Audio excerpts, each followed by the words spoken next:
Euzu billahi mineşşeytanirracim. Bismillahirrahmanirrahim.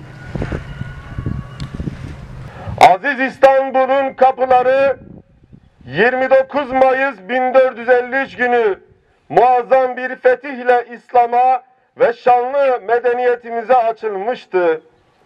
Ecdadımızı rahmetle ve minnetle anıyoruz.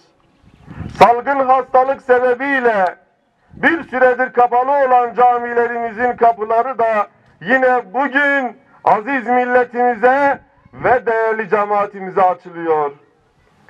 Fethin coşkusu ile camilerimize kavuşmanın sevincini bir arada yaşıyoruz. Bu büyük nimetin kıymetini bilelim. Sorumluluğumuzu unutmayalım. Tedbirlere hassasiyetle uyalım. Cenab-ı Hak ibadetlerimizi kabul buyursun. Bizleri bu salgın hastalıktan en kısa zamanda kurtarsın. Hutbemi Peygamber Efendimizin şu duasıyla bitiriyorum. Allah'ım, seni zikretmek, sana şükretmek ve sana güzelce ibadet etmek için bana yardım eyle. Amin.